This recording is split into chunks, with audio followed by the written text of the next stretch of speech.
वो करो, चाहे हिंदुओं की छोरे में उठा के लाओ, जो भी पाप करना है करो। वो इस्लाम का मतलब नमाज समझते हैं। बड़े पाप करते हैं हमारे बहुत से मुस्लिम भाई। नमाज पढ़ो, बाकी जो करना है करो। आतंकवादी बन गए भले, बाकी और जितने भी अपराधी भले बन गए, नमाज जरूर पढ़नी, बस इतना ही सिखाओ, नमाज पढ़ो, जो मन में वो करो। बाबा रामदेव को मैं तो सबसे पहले इस देश के स्वास्थ्य मंत्री जो हैं उनसे आग्रह करना चाहते हैं कि बाबा रामदेव का मानसिक इलाज कराइए। बाबा रामदेव निश्चित रूप से भारतीय जनता पार्टी के इशारे पर चल रहे हैं। 2024 का चुनाव आने वाला है। किस तरह से बेशर्मी का बयान दिया उन्होंने कि नमाज पढ़ते हैं और बलात्कार करते हैं। आसाराम बापूजी नमाज नहीं पढ़ते थे लेकिन बलात्कार किए। कितने बाबा गए बलात्कार? बाबा राम रहीम भी जेल में गए। और बाबा रामदेव ये तो लगातार ढोंगी बाबा है। ये धरना पर बैठे थे और खुद लड़की का कपड़ा पहन के, सलवार जंपर पहन के मंच से कूद के भागने का काम किए थे। बाबा रामदेव को पहले बताना चाहिए कि आप लड़की का कपड़ा पहन के क्यों भागे। इस देश की आज़ादी में जितना हिंदू भाइयों ने अपना रोल निभाया उतना ही रोल इस देश के मुसलमानों ने भी निभाया। और मैं कहना चाहता हूँ इस देश में तमाम हिंदू सांप्रदायिक नहीं है। हिंदू भी सेकुलर जहन रखने वाले लोग हैं और सेकुलर जहन रखने वाले जो हिंदू समाज के लोग हैं, ये बाबा रामदेव, ताबा रामदेव, ये राम रहीम, ये आसाराम को सबक सिखाने का काम करेंगे। और भारतीय जनता पार्टी जो चाल चल रही है कि इस देश को हिंदू और मुसलमानों में बांट कर एक बार फिर 2024 में सत्ता में आने का काम करो, निश्चित रूप से देश की जनता ऐसे लोगों को सबक सिखाएगी और सेकुलर लोगों की सरकार बनेगी। ये बाबा ताबा का कुछ चलने वाला नहीं है। ताबा पर रोटी बनाने का काम करेंगे। देखिए, एक मुसलमान कैस अनवर कुछ बोल देगा तो कैस अनवर 24 घंटा के अंदर जेल की सलाखों के पीछे होगा। लेकिन बाबा रामदेव मुसलमानों को गाली बके। बाबा रामदेव को कोई हक नहीं है हमारे नमाज पर उंगली उठाने का। बाबा रामदेव पहली अपनी चिंता करें, बताने का काम करें कि राम रहीम किस आरोप में जेल में गया, बताने का काम करें कि आसाराम देव कौन केस में जेल में गया। और मुसलमान नमाज पढ़ता है, नमाज पर कोई उंगली उठाएगा तो ये देश का सिर्फ मुसलमान ही नहीं, हिंदू भी जो सेकुलर जहन हिंदू है वो ऐसे लोगों का विरोध करने का काम करेगा, उनको मट्टी में मिलाने का काम करेगा। भागते थे चूड़ी पहनकर, मुसलमान कहीं धरना पर बैठता तो सलवार जंपर पहन के मंच से कूदने का काम नहीं करता। बाबा रामदेव ही धरना पर बैठे थे, आंदोलन कर रहे थे, लड़की का कपड़ा पहन के भागने का काम किए। और वो लड़की का अपमान कर रहे हैं कि मुसलमान जहाद करता है, मुसलमान बलात्कार करता है। बाबा रामदेव को इस देश के सेकुलर जहन, चाहे हिंदू हो, मुसलमान हो, सिख हो, ईसाई हो, तमाम लोगों से माफ़ी मांगनी चाहिए। और नरेंद्र मोदी जी से आग्रह है कि अगर आप देश के प्रधानमंत्री हो तो ऐसे लोग जो देश में उन्माद फैला रहे हैं उनको अविलंब गिरफ्तार करके तिहाड़ जेल में भेजने का काम करो।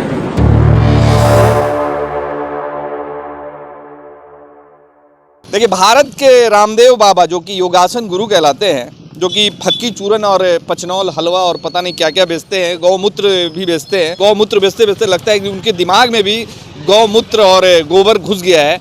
और रहे रहे वो बाबा जो है इधर आजकल लगता है कि उनमें लगता है किसी की आत्मा घुस गई है। उनके शरीर में किसी ऐसे विवादित बाबा का आत्मा घुस गया है। रह रह कर तरह तरह का विवाद देते हैं, कभी नारियों को लेकर, कभी भारत की स्त्रियों को लेकर, उनके कपड़ों को लेकर विवाद देते हैं कि स्त्रियां जो है बिना कपड़ों के अच्छे लगते हैं। अब वो नया विवाद इन्होंने फिर एक बार शुरू किया है। और 2 दिन पहले बाड़मेर के मंच से उन्होंने एक विवादित बयान देते हुए कहा कि भारत के जो मुसलमान हैं भले ही 5 वक्त का नमाज़ पढ़े, मगर नमाज पढ़ने के बाद वो बलात्कार करते हैं, जिहाद करते हैं, आतंकवाद को बढ़ावा देते हैं, आतंकवादी बनते हैं। इस बात में कितनी सच्चाई है?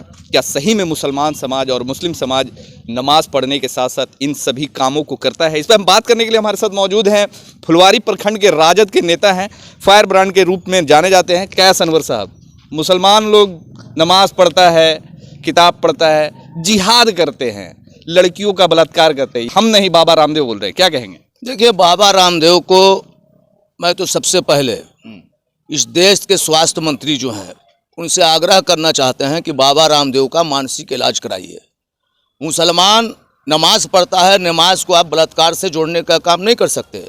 बाबा रामदेव को देश की जनता को जवाब देना चाहिए कि आसाराम बापूजी किस आरोप में जेल में बंद हैं। और बाबा रामदेव जी को जानकारी का अभाव है। मैं कहना चाहता हूँ आप योगा कीजिए, मुसलमान को अपमानित करने का काम मत कीजिए। और बाबा रामदेव निश्चित रूप से भारतीय जनता पार्टी के इशारे पर चल रहे हैं। 2024 का चुनाव आने वाला है। किस तरह से बेशर्मी का बयान दिया उन्होंने कि नमाज पढ़ते हैं और बलात्कार करते हैं। आसाराम बापूजी नमाज नहीं पढ़ते थे लेकिन बलात्कार किए। कितने बाबा गए बलात्कार? बाबा राम रहीम भी जेल में गए। और बाबा रामदेव ये तो लगातार ढोंगी बाबा है। इसको लोग कहता है कि बाबा रामदेव, लेकिन इसका मैंने नाम रखा है ढोंगी बाबा। ये धरना पर बैठे थे और खुद लड़की का कपड़ा पहन के, सलवार जंपर पहन के मंच से कूद के भागने का काम किए थे। बाबा रामदेव को पहले बताना चाहिए कि आप लड़की का कपड़ा पहन के क्यों भागे और मुसलमानों को अपमानित करने का काम मत कीजिए। देखिए, मैं मुसलमान होते हुए भी नहीं बात बोलना चाहता, लेकिन इस देश की आज़ादी में जितना हिंदू भाइयों ने अपना रोल निभाया उतना ही रोल इस देश के मुसलमानों ने भी निभाया। नहीं लगता है कि 2024 का इलेक्शन जो आने वाला है उसको लेकर जो बाबाओं का जो ट्रेंड सा चल गया है, कभी कोई बाबा विवाद में आ जाते हैं, कभी कोई बाबा विवाद में। अभी ये रामदेव बाबा पिछले बार भी लोकसभा इलेक्शन के लिए काफ़ी पहल किया, जद्दोजहद किया था, मगर टिकट नहीं मिल पाया था। इस बार लगता है कि ये सब विवाद का पैदा करने पर टिकट मिल जाए। देखिए वसीम साहब, आपके चैनल के माध्यम से मैं कहना चाहता हूँ, ये बाबा रामदेव, और मैं कहना चाहता हूँ इस देश में तमाम हिंदू सांप्रदायिक नहीं है। हिंदू भी सेकुलर जहन रखने वाले लोग हैं और सेकुलर जहन रखने वाले जो हिंदू समाज के लोग हैं, ये बाबा रामदेव, ताबा रामदेव, ये राम रहीम, ये आसाराम को सबक सिखाने का काम करेंगे। और भारतीय जनता पार्टी जो चाल चल रही है कि इस देश को हिंदू और मुसलमानों में बांटकर एक बार फिर 2024 में सत्ता में आने का काम करो, निश्चित रूप से देश की जनता ऐसे लोगों को सबक सिखाएगी और सेकुलर लोगों की सरकार बनेगी। ये बाबा ताबा का कुछ चलने वाला नहीं है, ताबा पर रोटी बनाने का काम करेंगे। बाबा लोग हमेशा इस तरीके का बयान देते हैं और ख़ासकर इधर पिछले कुछ सालों में देखा गया है कि जो नफरती भाषण, नफरती विवादित बयान दे देकर, जैसे नुपुर शर्मा, कपिल मिश्रा और भी कई बाबा, अब ये फिर बाबा रामदेव, तो ऐसे लोगों पे भारत सरकार और यहाँ के जो गवर्नमेंट है, माननीय नरेंद्र मोदी जी, इनके खिलाफ कोई कार्रवाई क्यों नहीं कर पाते? देखिए, एक मुसलमान कैस अनवर कुछ बोल देगा तो कैस अनवर 24 घंटा के अंदर जेल की सलाखों के पीछे होगा, लेकिन बाबा रामदेव मुसलमानों को गाली बके। बाबा रामदेव को कोई हक नहीं है हमारे नमाज पर उंगली उठाने का। बाबा रामदेव पहले अपनी चिंता करें, बताने का काम करें कि राम रहीम किस आरोप में जेल में गया, बताने का काम करें कि आसाराम देव कौन केस में जेल में गया। और मुसलमान नमाज पढ़ता है, नमाज पर कोई उंगली उठाएगा तो ये देश का सिर्फ मुसलमान ही नहीं, हिंदू भी जो सेकुलर जहन हिंदू है वो ऐसे लोगों का विरोध करने का काम करेगा, उनको मट्टी में मिलाने का काम करेगा। इसलिए मैं कहना चाहता हूं, बाबा रामदेव जी पहले अपने गिरबा में झांक कर देखें। भागते थे चूड़ी पहनकर, मुसलमान कहीं धरना पर बैठता तो सलवार जंपर पहन के मंच से कूदने का काम नहीं करता।